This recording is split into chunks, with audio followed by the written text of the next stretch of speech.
welcome to the Queen's Curry Kitchen. I am Nupur. Welcome to my kitchen today.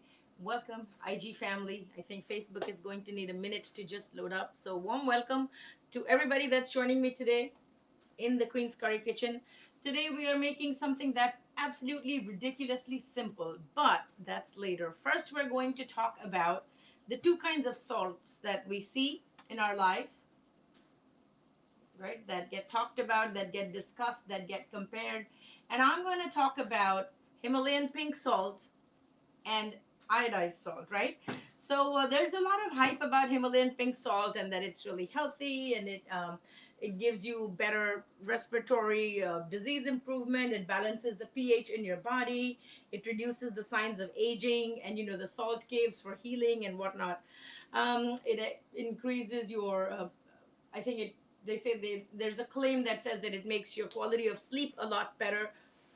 So I've done some research, and the conclusion that I got to is that anything that's non-dietary in terms of like the healing properties of it or whatever is loosely based on some kind of research. But all the dietary stuff is really just a myth. And Himalayan pink salt, rock salt, whatever you want to call it, is not in any way a lot better than the iodized salt. In fact, yes, it does have more calcium. So Himalayan pink salt has 1.6 mg of calcium, whereas the table salt only has zero point 0.4. So there are some statistics. Himalayan pink salt has more minerals, like it has more potassium, more magnesium, more iron than the iodized table salt. The only chemical, mineral, whatever you want to call it, that iodized salt has more of is sodium. But the difference in the additional minerals that pink salt has are so minuscule that it would take copious amounts of unreasonable amounts of salt to actually show us any significant benefits. So anything that you've heard, it's more of hearsay, it's more of a myth, it's more of you know the hype around eating healthy, and this is really not something that's significant. A lot of changes that you see in your body from eating Himalayan pink salt are really something that is a response to salt anyway. If you are on a diet which is low in salt, then it is associated with sleeping problems, etc. So the only thing that I would like to mention is that if you don't use iodized salt, then definitely try to make up for the iodine deficiency through dairy products, through some seafood, um, through where else does it is it found in fish, in seaweed, in dairy products. Okay, so if you're not doing the iodized salt, then try to make up for that deficiency that way. Now, coming to the actual practice of using Himalayan pink salt over this, my experience as a chef and as a mother, as a homemaker for so many years, I was using iodized salt for about, I would say, the last 15 years, and that's something we grew up on. Plus, I grew up in a landlocked state. So they used to say, all the doctors used to say that if you want to avoid goiter, you should have iodized salt because it balances the iodine. All right, fine. So we did that. But I started to notice that when I would make food with iodized salt and leave it in the fridge and then have it the next day, it tasted different from when I used sea salt or pink salt in my food and ate it the next day. So that kind of got me to shifting, and I actually transitioned to pink salt.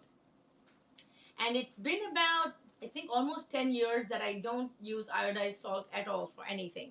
In fact, if I have to put it in my food, then I've kind of lost the idea of eyeballing it. You know how you just are familiar with a certain kind of salt. So if you're always used to using kosher salt and you work with a different salt, you sometimes lose a calibration of how much it requires. So I've actually gone completely out of practice with iodized salt, and I've used pink salt. I use it in my food preservation. So this is a pickled onion, right? I've used it in my Thai chili pickle, and it really preserves beautifully. So if you're big on food preservation, if you brine a lot of vegetables, if you preserve a lot of food, or if you eat food that has been sitting in the fridge and you're eating it the next day, then definitely choose sea salt over iodized salt because the taste is definitely quite different. over a period of time. So that's the only reason why I would actually support, propagate, profess, encourage you to use sea salt. If you're cooking fresh food and eating it right away, you may not see enough benefits. So today what I'm going to do is I'm going to share with you a food preservation recipe, and a lot of you actually asked me for my chili pepper recipe. So that's what I'm going to bring you today. Let me just flip the camera so you can see all the action that's going on. By the way, there is no cooking involved in this pickle. So there are some instant pickles that we also make in the Indian culture, and those involve a little bit of cooking. This fortunately does not require any cooking, and I'm making it with the long hot peppers. You can do the same thing with jalapenos. You can do the same thing with Italian peppers, shishito peppers, um, poblano, whatever you like. You can make the same thing with these peppers. Now, whenever you're buying peppers, try to look at the stem of the pepper, and it should still be green. If the stem is still green, then you know that the peppers are actually fresh and they will have a bit of crunch to it. Now, ideally, all kinds of pickles, etc., are done during the time of the year when there is a full sun, okay, so that they can be dry, they can get the sun, and the sun can help out. And usually, a lot of the vegetables that are pickled are laid out on a tea towel after washing and wiping dry, so that they can actually dry overnight. And what that does is it takes away all the moisture from it. So moisture is actually the murderer of a good pickle. That's what all our grandmothers used to say. And in a traditional Indian household, the duty of actually making pickles rests on the elders. So that's what they do, and that's what the family eats all day. I mean, all year long. So pickles are made in the summer, but they're enjoyed all year long.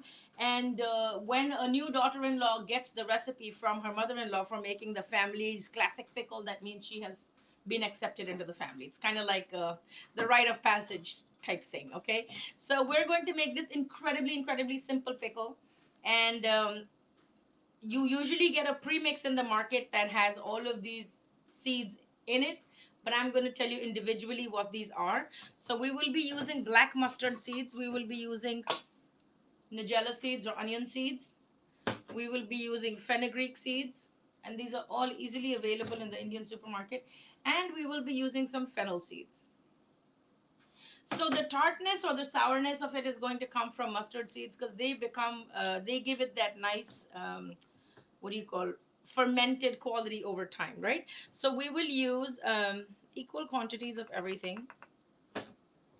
In goes the nigella seeds. Actually, you know what? Let me just put it right away into this coffee grinder. So we are going to grind it in the coffee grinder. We don't need any elaborate tools for this. So in goes the nigella, and I'm just eyeballing it, but you really should go by the quantity of peppers that you have. The mustard seeds you can put a little bit more, because they're the ones who are responsible for actually giving it that kombucha feel, right? So the mustard seeds go in. The fenugreek tends to be a little bit bitter, so even if you do that with a light hand, it should still work. I kind of like the taste of fenugreek because I like that bitter kick of it.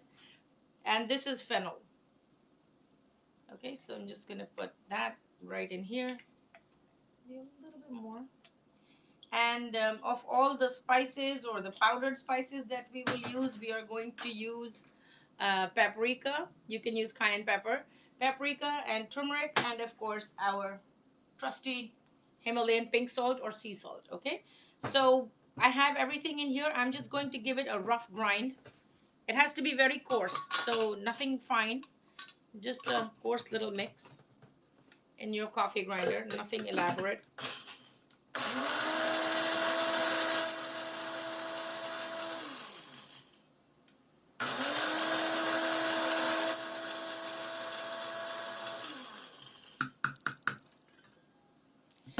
A big warm welcome to everybody that's tuning in. I see some people still popping in. Program 77 Kali Sama on IG. So welcome to Queen's Curry Kitchen. Today we are talking about pink salt versus iodized salt, and we're also talking about a preserved food. So I'm sharing with you the most requested chili pepper recipe that everybody asked for, and I'm doing it with long hot peppers today. Okay, so here is what the texture looks like. It's extremely coarse.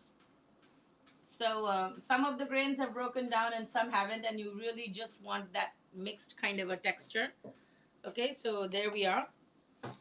We are going to get, you need a nice mixing bowl. It could be ceramic, it could be glass, whatever you got. Just move these over to the side. I think I'm gonna have to wear my gloves. Now, if you have sensitive skin, when you cut your peppers, just wear the gloves from the get-go, right? Today I am making chili pepper pickle. So it's called, in Hindi, it's called Mirchi ka Achaar. If you have any elders in the family and you're Indian, you know exactly what it is. It's really a project because they are making it in large quantities for the rest of the year for large families. And then everybody that comes on vacation, in the summer vacation, everybody helps out. I remember my grandmother making it with my aunt, with my mom, and my mom was a working mom back then, so it was kind of, she would still carve out time to learn the recipes from my grandmother. All right. So yeah, so I've cut these on the bias. I've cut it at an angle so that there is a maximum surface exposure. Instead of cutting it straight like medallions, just cut them a little bit on a slant.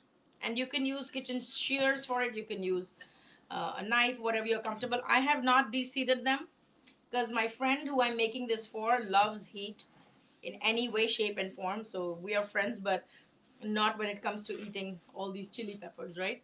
So in goes this. To this, I'm going to add all of my. Now, I just actually love this pickle because of what this thing becomes when it comes in contact with the mustard oil, and it kind of sits in the chili heat for a little bit. This masala, which is actually what settles at the bottom of the pickle, is what I love. You see all this stuff, all this goodness that's actually on the sides. That's actually what I love. That's my favorite part of this pickle, and so I like to put a little bit more. But if you like it a little less or a little more, you can always, calibrate it to your liking. I would say just make it simply once, and then you can, go up or down in the level of spices. So give it a gentle mix. I have not added any salt yet. I'm gonna do that right now. So all the dry spices are gonna go in now.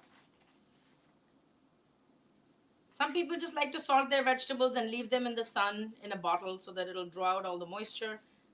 I don't do that. Also, because I'm not trying to preserve this for the whole year, so my intent with this is completely different. This usually lasts about a month or so in your refrigerator, and so the turmeric, no matter how much you buy from the stores, any kind of pickling, any kind of food preservation or brining that you do at home has a lot of probiotic goodness. And when you combine it with a simple meal of dal and rice, it's actually, and yogurt, then it's like homemade yogurt, then it's a combination of your prebiotic and probiotic. And none of the store bought pickles or achars have that quality. So try to do whatever little bit you can, but make it a part of your daily diet. It's really healthy for you. It's good for your gut health. And a famous Indian nutritionist, dietitian, and author of the book "Lose Your Weight, Not Your Mind," Rujuta Devekar, definitely recommends making your own homemade pickles whenever you can, season permitting and time permitting, right? Okay, so I've given it a good stir. Now to this, I'm going to add mustard oil. And this oil as has been, it comes in a bottle like this. Make sure when you buy it, it says edible mustard oil. If it's not edible, you cannot eat it. Then that means it's only for massages or whatever. So be very careful. It should say edible oil.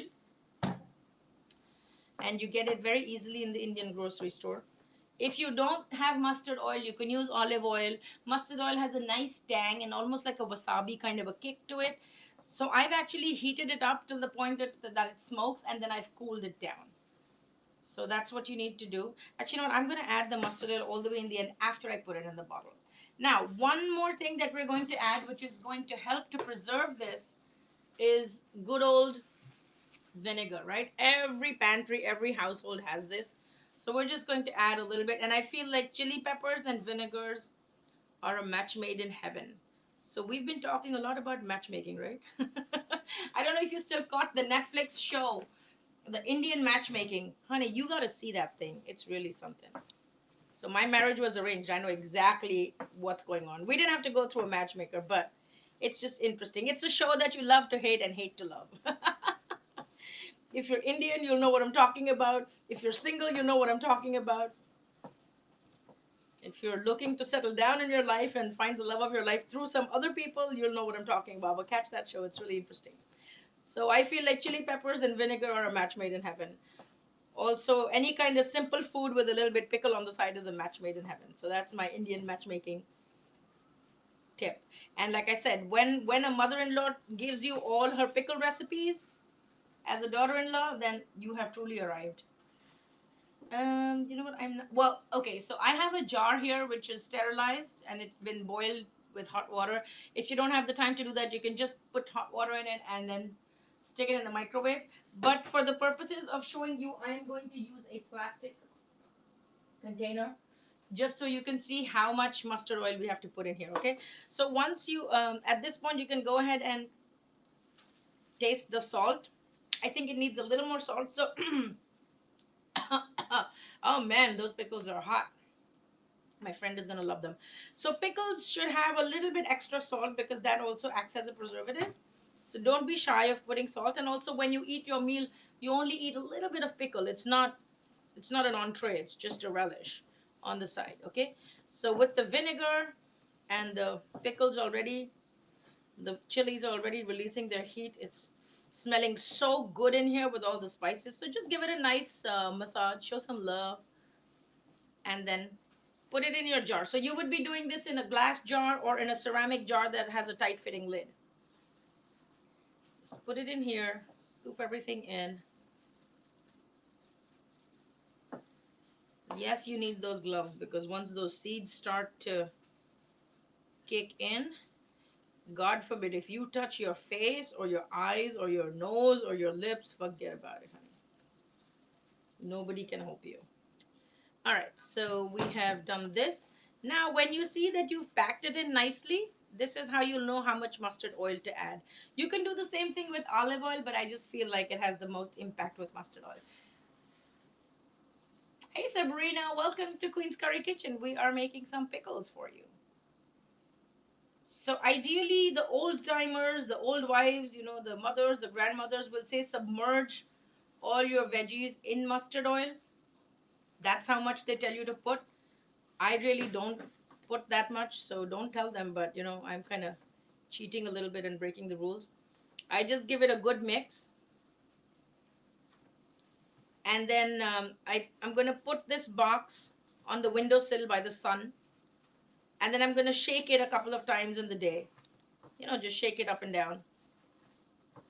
So that should do it. And by the third day, it's really going to be yummy and delicious. Time to take off these gloves. Easy peasy. And yes, we are going to put a lid on it like this.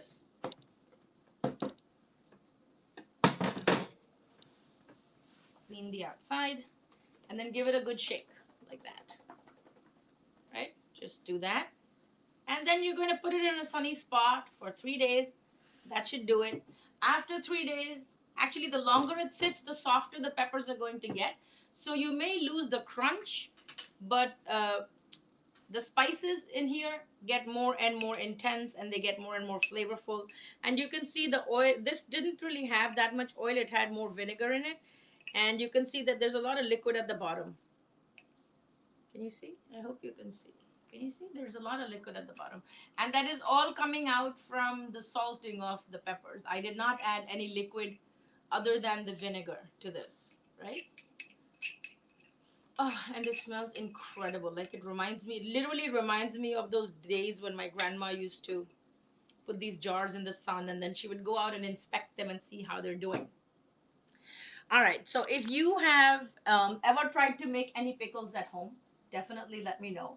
If you're thinking of giving this a try, let me know. And when you do, don't forget to tag me on your post. No, you don't have to refrigerate it. It's just completely sealed. You put it out on the windowsill. You don't have to refrigerate it.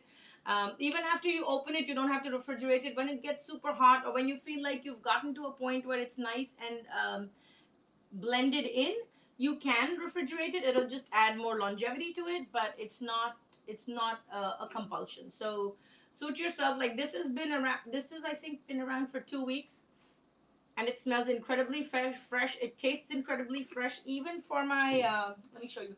Even for my pickled onions and for the carrots, I have not refrigerated it. It's just sitting on my countertop.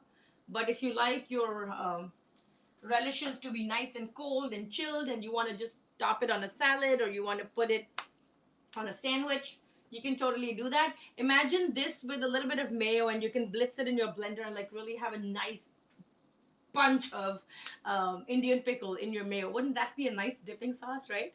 Okay, so you know what?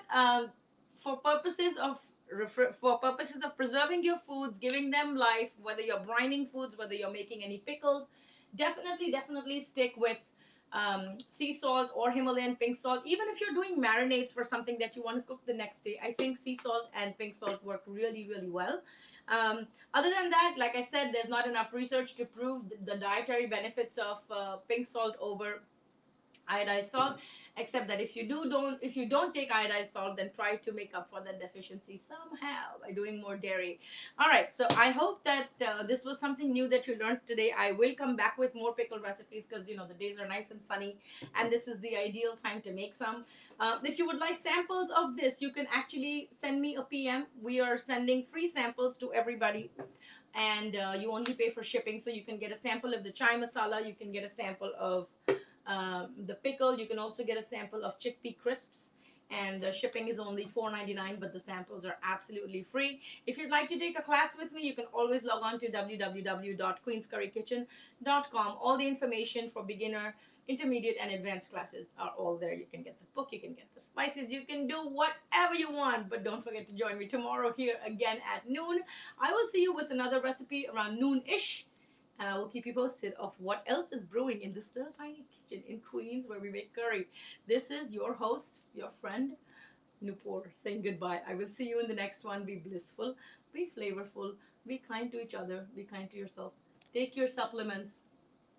Yes, drink enough water, stay hydrated, be safe out there. I will see you again soon. Until then, goodbye, God bless, and take good care.